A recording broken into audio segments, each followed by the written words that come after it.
Danielle, you can take it away and hopefully give us some great information today. Yeah, thank you guys. So just a quick market update to start with. Interest rates have remained pretty stable as far as fixed rates go. We're seeing a lot of clients actually lock in variable into fixed because rates have come down a little bit on the fixed side of things. We are expecting rates to stay pretty steady, no major increases anytime soon. But, one thing I've kind of touched on a few times, but I'm just going to touch on again is I talked to a client actually yesterday who was saying, hey, they're saying rates are going to come down next year. And so I kind of had to explain that when we're talking about interest rates coming down next year, you have to keep in mind that they're typically going off of the major bank rates when they're saying rates are coming down. So of course, rates are likely to come down next year because the major banks are nowhere near where the trust company rates are at right now. So do we think trust company rates are going to come down next year to lower than where they're at now? Not really, maybe a little bit, and potentially settle kind of that low mid 4% range is what we're expecting. So for anybody that's kind of holding off on locking in because they think rates are still too high, even into next year, we're likely not going to see any drastic decreases. But stability is good. And where rates are at right now, we're still below the historical average, which is nice. So one thing that Azad and Tim just mentioned is something I wanted to talk about today, which kind of came up recently. So we're seeing a lot of the insurers, and when I talk about insurers are when we're putting down less than 20% down payment on a property. There's CMHC, Sagen, which was formerly called Genworth, and Canada Guarantee. So when we put down less than 20% down payment, not only do we have to get the lender on board to approve the mortgage, but it also has to take the second step and go to one of those three insurers for approval as well.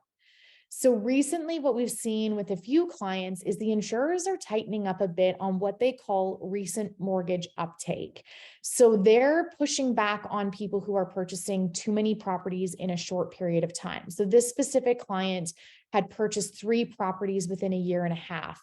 And the insurers kind of came back and said, hey, listen, we're not okay with another 5% down purchase. He's taken out 3 mortgages in the last year and a half.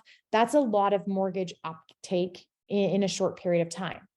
So what did we do? We kind of brainstormed a little bit, and you guys have probably heard me talk about it before, but refinancing to pull equity out of a home you already own. This is critical, and it became critical in this client's case as well. So what we ended up doing is we actually took a step back. We refinanced the home that he currently owned, pulled out enough equity to put 20% down payment on this third property for him.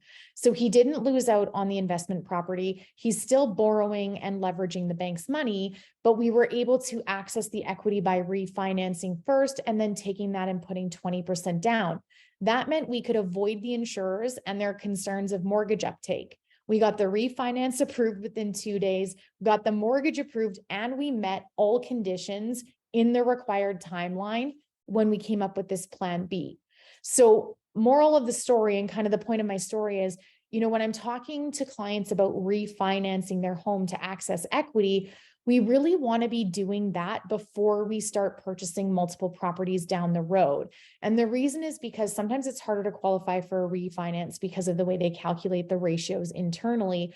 But secondly, if we can pull that money out, set it aside, now we have extra funds there in case an insurer comes back. Let's say you find a perfect property, we want to put 5% down or 10% down, and the insurer comes back and says, hey, you have too much mortgage under your name. We're not comfortable with this. Well, now we can put 20% down, which lowers your payments, also helps you qualify, helps with cash flow, and we get to avoid the insurers. So there's different ways of looking at investment financing. And because of the creativity within this group, we were actually able to save this investment purchase, put 20% down by refinancing and taking out equity. And this specific client actually preferred this option to the first way we had kind of set it up anyways, because it helped with cash flow. So again, takeaway from this story is, listening to what the market's saying, listening to what the insurers are saying. Recent mortgage uptake is one of those concerns that's prevalent right now. So that may mean we have to wait a little bit longer between purchases, or we may have to set purchases up differently, but it's a small blip in time. In 2 months, this concern that the insurers have could be gone. But again, being creative, looking at all the options and seeing, okay, how can we avoid these concerns? How can we avoid these issues? How can we leverage the properties that we already own and leverage the bank's money, which is exactly what we did in this case. Client now owns his third rental property, was able to not use any of his cash and just use the equity from his home. So we saved that cash. So he has some fallback. He can also continue to save for his next down payment for property number 4. So if you ever are stuck, or if you're ever looking for different options or trying to figure out how can I qualify for that next property, definitely reach out. We can look and see how creative we can get with regards to, accessing equity you have already, using savings, leveraging the bank's money, things like that. So we just thought it'd be an interesting story to share. And yeah, our mutual client here is happy in purchasing their third property and actually is taking possession of that property at the end of this month. So a good news story there for an investor. Okay. Awesome. Thanks, Danielle. Yeah, no worries.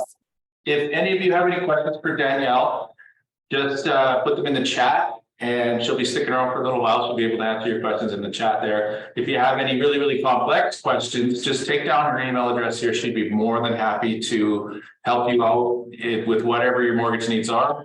So take down her email address and make sure that you give her, drop her a line. Yeah, sure. Should be happy to help.